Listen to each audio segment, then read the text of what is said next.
Welcome in, everybody. It's another episode of Between the Ears, and today we're going to be doing our keys to the game for West Virginia versus Oklahoma. It's a big one.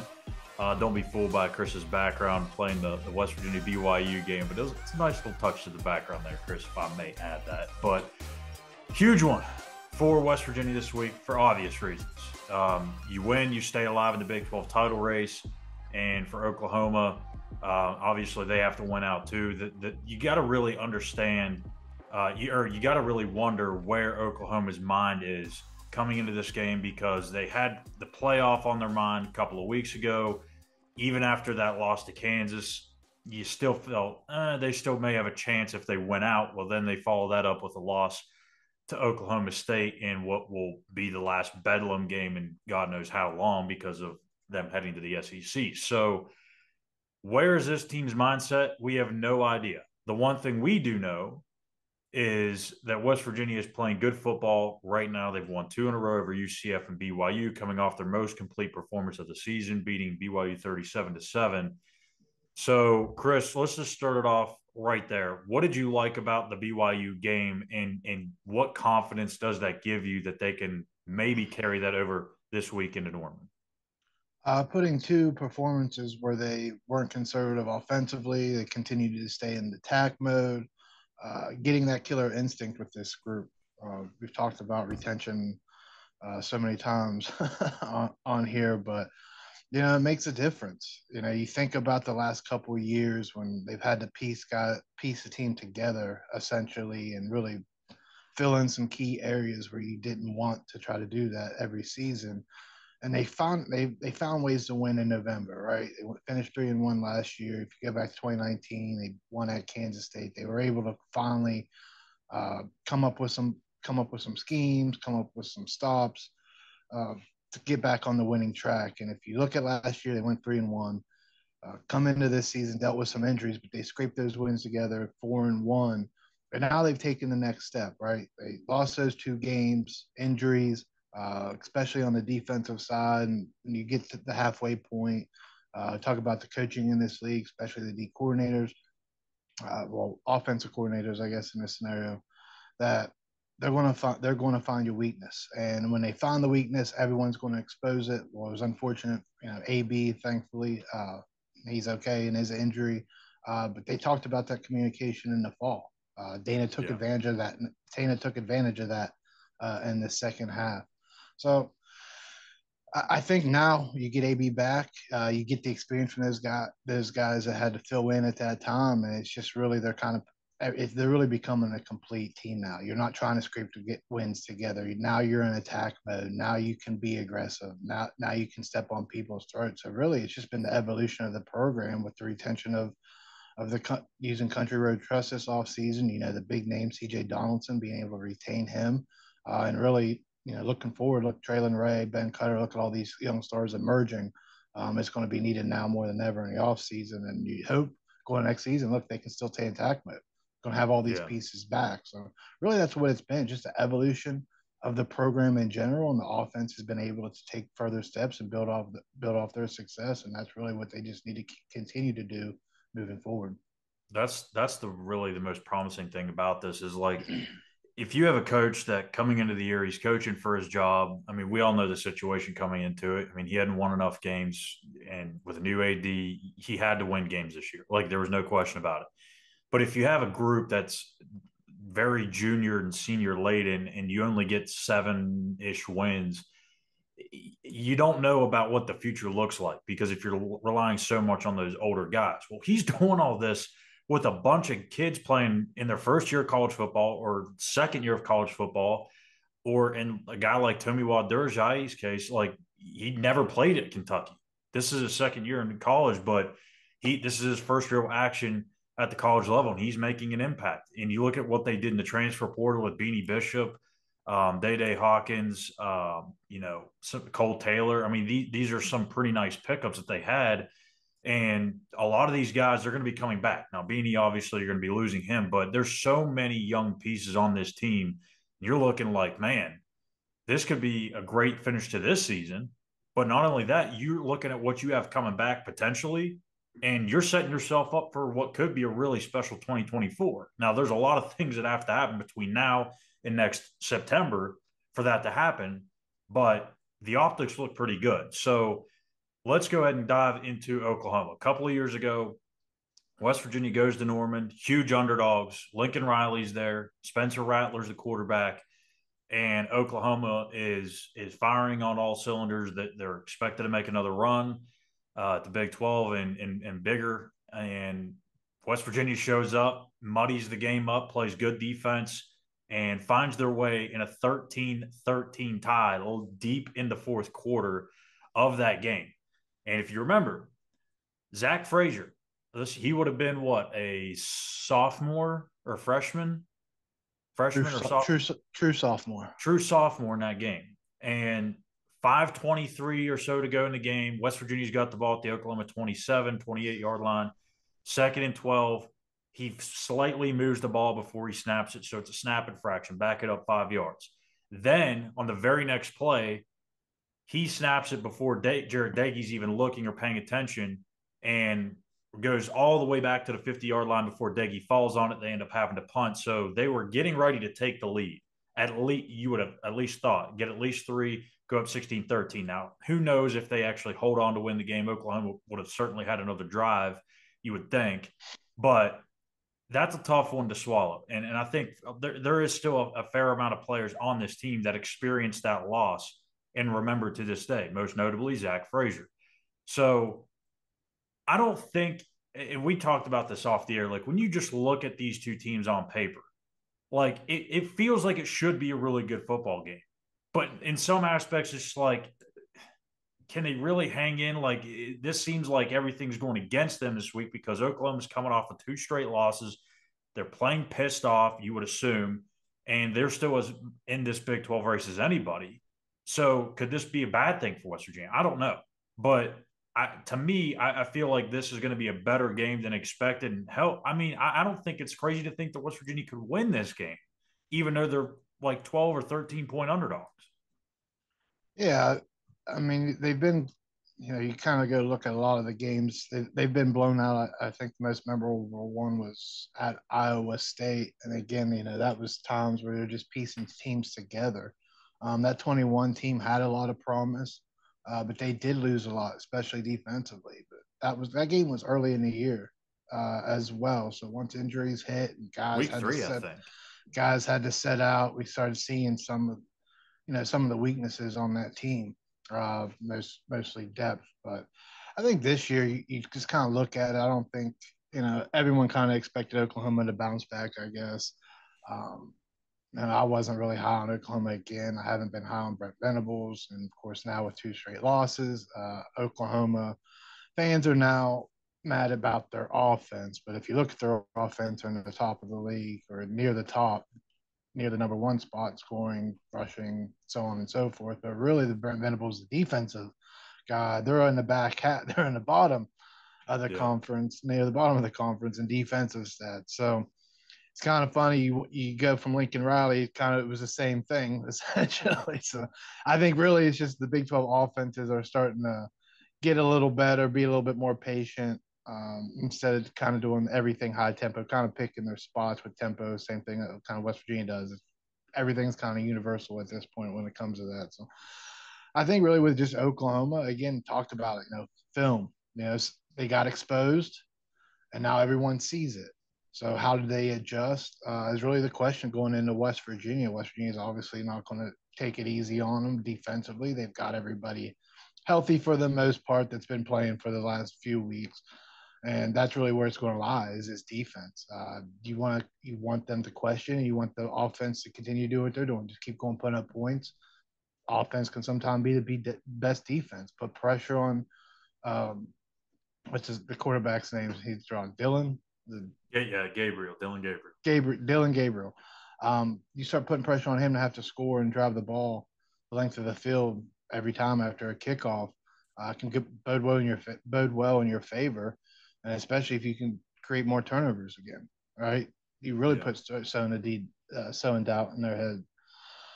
So really, I think we kind of joke about it a lot. You are who you are. We thought West Virginia was going to scrape out a bunch of wins throughout the year. Then they hit the button on the offense once Green got healthy. Get everybody back from the offensive line, and you're really seeing them go to the next level. CJ Darlington's not thinking; he's just running. You're starting seeing bigger runs from him, so it's coming together. It's not a shame because this is a really 100% an opportunity for West Virginia. You've played really well. You're this is what you've been waiting for since the conclusion of 2020 when the portal took over college football and West Virginia was just decimated. This is what you've been waiting for with Country Roads Trust to retain all this talent. It's young. All these guys are making plays. So here's your opportunity to show, hey, we're here. This is what we're going to do from moving forward. That's going to make a statement win. And 20, like you mentioned, 21, they had no business being in that game. No one thought West Virginia was going to be in that game. You're Right. kind of getting the same vibe a little bit. Well, West Virginia really hasn't beaten anybody. Well, here's your opportunity to get it's not necessarily shock the world since they're probably going to be hovering around 20 in the playoff. I know they're 17th in the AP, but you go in there and you beat Oklahoma, and they didn't beat Oklahoma that for how many years, and they get the win last year, and then you beat them back to back years. Uh, yeah, that would be I guess not hang the banner, but plant the flag on the field and say, "Hey, West Virginia, hey, we're here, and this wasn't a mistake. This has nothing to do with how the schedule perception. Just go in there and win the game."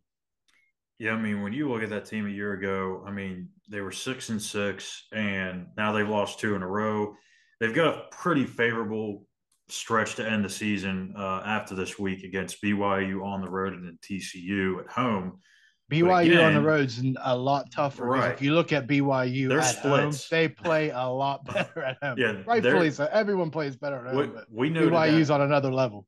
Yeah, I think we noted that last week at how crazy their home and away splits were in every aspect of the game: offense, defense, special teams, points per game, points allowed, everything. It's insane. So depending on what happens this week, like if Oklahoma drops this week, who knows? I mean, they will probably really be down in the dumps because now they're out of the Big 12 title race for sure. And you have two games left that they really probably don't care about. So where you're going to have teams like BYU and TCU that may be fighting for bowl eligibility. Certainly BYU, maybe TCU. So this thing could get off the rails quick, and maybe this Oklahoma team isn't as good as we all thought. And maybe they just got hot early. They peaked too early. West Virginia maybe now peaking at the best time. You want to play your best football in November. As I mentioned on the morning after, meaningful football has returned. And that's a good thing for West Virginia. You haven't had this in forever.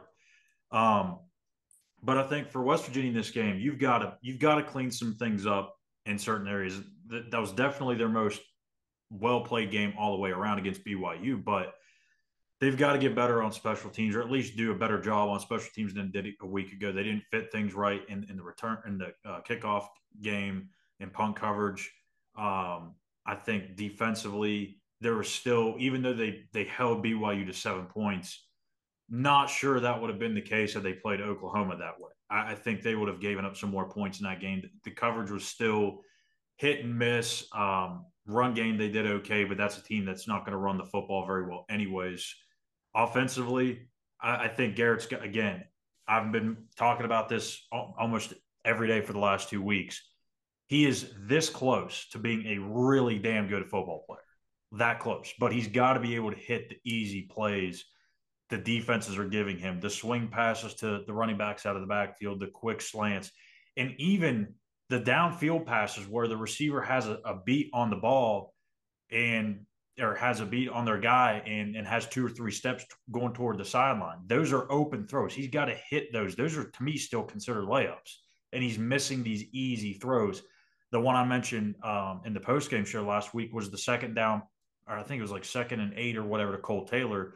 Had Cole for a first down and just threw it too high, and they end up punting on that drive. That was the first half of the game, but still, you've got to be able to hit those easier throws and make life a lot easier on you. So that's kind of my whole thinking around this. For you, what's it going to be this week?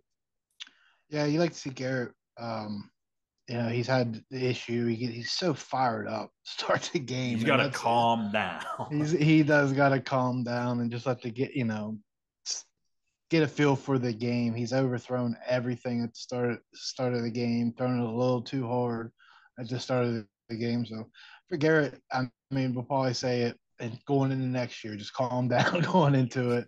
It's not, Neil Brown's talked about, it's not necessarily a bad thing. You don't want to take away what makes him great. And he plays with a lot of emotion. So just keep being Garrett, but you just like see those emotions reined in a little bit, just have a little bit more touch on the throws. And I think he's going to be needed a lot. They're not going to. I think Oakland, Venables is probably looking at West Virginia right now and be like, "I'll be damned if you're going to run for 200 yards on me." So it'll be interesting to see how they kind of attack it and see what they do with Cole Taylor, because at that point, who are you going to cover Cole Taylor with? Is it going to be a safety? Are you going to take a linebacker out? So that's really going to be one of the biggest keys is the matchups. Is what you want to take advantage of those matchups, and can Garrett see it? You can call it, but at the same time, they're going to take away some of those quick windows. Venable does a really good job of taking kind of that first, second option away early. It doesn't mean that it won't be open split seconds later, but when you're trying to make reads and see him pressure, it obviously makes it a lot tougher. So really just Garrett Green just needs to settle down a little bit. Like you said, hit those swing passes. Those are bunnies. Sometimes they may only be 2 or 3 yards, but I mean, 2nd and 7 or 3rd and 4 completely changes what you're calling. A little different. 3rd and 4 now you get half of it, or 3 yards. They're probably going to go for it inside Oklahoma territory. So really, some of the bunnies you want the offensive line to continue to be dominant up front. I mean, I can watch film on Zach Frazier all day. He's a bully in there. Nicest kid in the world, but man, he is just a brute in the middle there. I think the only thing that really be holding him back from a first round selection is his wingspan. Really could be the only thing that holds him back, but doesn't take every. I think I saw. I haven't looked, but he has the same measurements as Jason Kelsey. Wow. I haven't looked into that because I guess that was a knock on Kelsey was his wingspan. So that'd be interesting comparison. But regardless, offensively, I think you just gotta again go in attack mode. Want Garrett to be a little patient. CJ not to be so patient still and just continue to run and let Jaheim. Jaheim hasn't been thinking about anything but just he just goes make a play. So you can continue to do that. And I think really with the receivers, they've played better, but hey, when you get those bunnies as well and they're actually delivering, even if they're a little behind, anything that hits your hands, you got to catch this game. You cannot drop passes, especially on 3rd down for first downs. Whether the route is short or not, you got to give yourself an opportunity to catch it and get upfield to get across those sticks. So I think this is really, the biggest key of the game is you're going to have to play near perfect. I was just about to say. To go into Oklahoma and win. And that's really the case for every team that goes into Oklahoma. And that was the case for the teams last year going into Oklahoma. We mentioned how tough is it to play at BYU. It's really tough. Well, it's really tough to win in Norman as well. I know Iowa State kind of had that formula there for back-to-back times they went in Norman. So I'm sure Neil Brown, that's kind of looking to see what they did. I don't think this is a game where you try to, shorten it or anything like that. You just continue to play how you've been playing. Go put points on the board, and hopefully your offense creates enough chaos for your defense to get some turnovers. And I think that's really the formula they're trying to go with moving forward. Now, I was literally just about to ask you, does this feel like a game that they have to play perfect? Because to me, everything I'm keep thinking about is just you can't have all the penalties that they had last week, right? That was kind of an oddity because they had been so good all season long. And you just had some dumb penalties, and it's going to happen from time to time. But in a game like this, you can't have those. You can't have dumb penalties. This can't be the game where Garrett Green all of a sudden decides to start throwing interceptions. This isn't the game that your run game just vanishes. This isn't the game where the defense gives up 30 plus points in the game. You've got to be able to almost play as perfect as possible. The product won't be completely perfect. It never is. But you have to be as close to that as possible to have a chance to win in Norman. It's a tough place to play, like you said. But I think offensively, it's kind of cool to see how this offense has evolved really since the bye week, because early on we really didn't know what to expect. The Penn State game was just clear.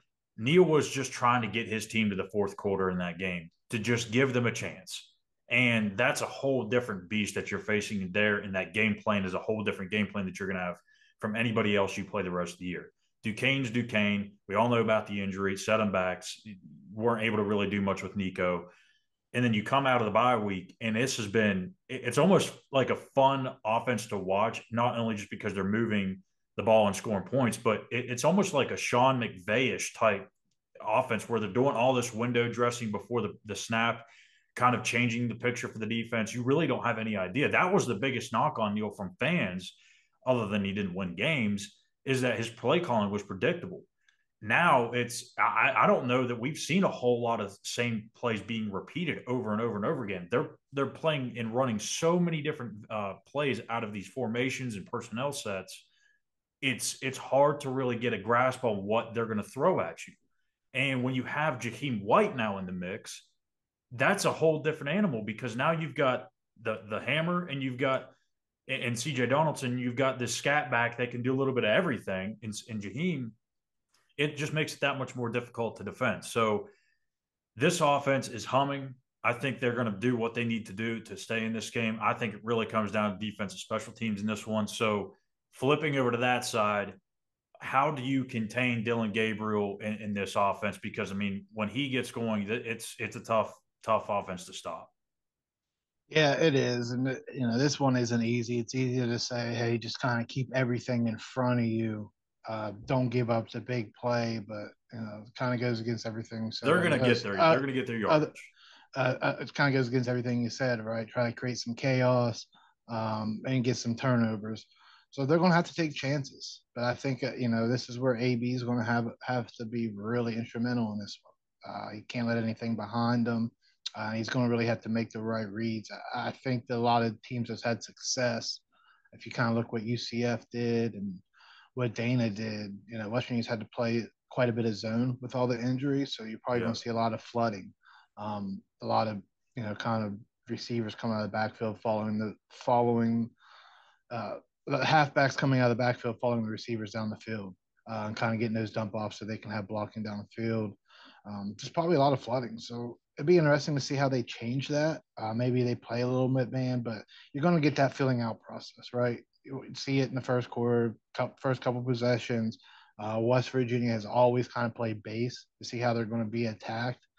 It's kind of went against them a little bit, but when you got freshmen kind of been thrown in there, of course they're a few games into it at this point, but they're still freshmen. They're going to see some things from this offense they haven't seen all year. So it's going to be about adjustments.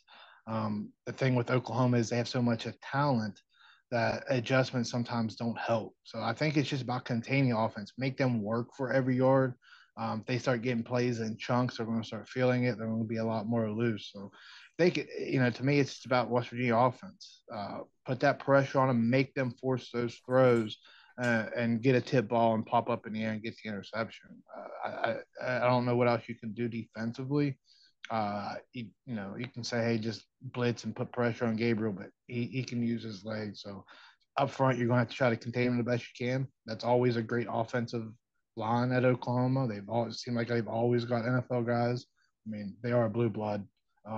Seems like they've always got big time NFL guys on their offensive line. I mean, you go through the league right now, there's a bunch of Oklahoma guys on the offensive line in the NFL. So I think you have to try to do your best, contain them, just kind of keep everything in front of you, pick your spots of blitz. I know they've loved sending Likoba on the blitz a lot. Really, the last few weeks, he's really been blitzing quite a bit. So it'll be interesting. Oklahoma's seen that. How, Leslie counters that will be kind of fun to watch. But I think it's going to be one of those nights where you're just like, come on, defense, just one more stop. Can you do something here? Because, you look at Oklahoma scores, they've been around 30 points. They some, obviously the last couple games, and you go back to Texas, their games have been chaotic. It's kind of like the Big 12's kind of reverting back pre-COVID, where it was just offense galore and everything's coming down to the final couple possessions.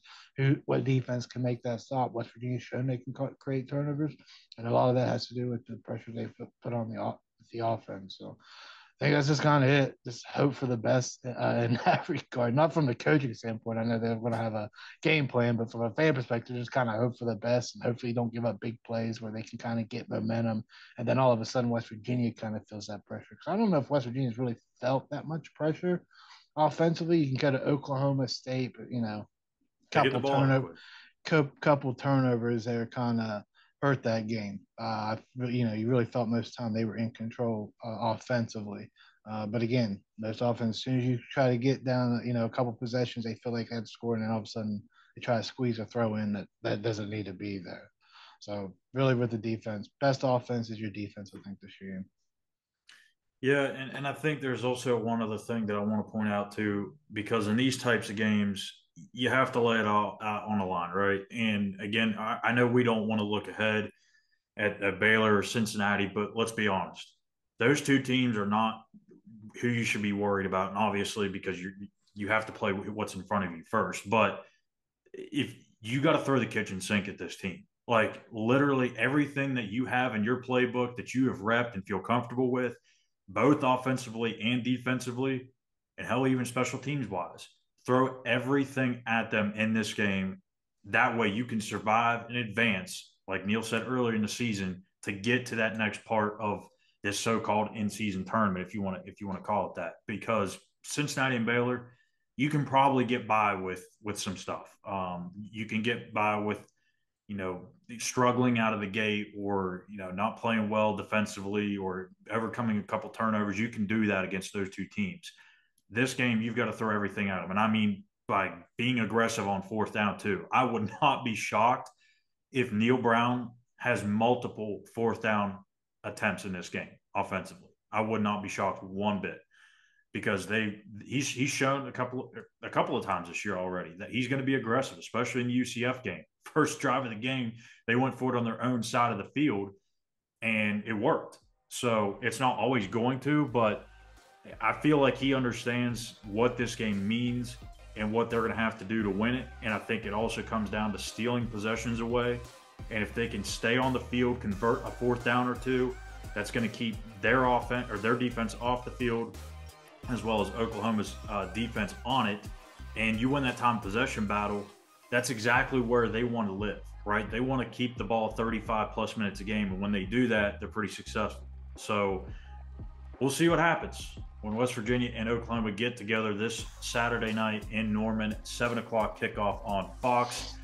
We'll have the post-game show for you following that one as well. Be sure to hit that subscribe button on YouTube at Mountaineers Now, and follow us on X at the same handle. That's Christopher Hall. I'm Skylar Callan. Thank you guys for watching. Also, make sure you check out our walkthrough game day show preview. That'll air Thursday, and we'll be back here in a couple of days. Take care.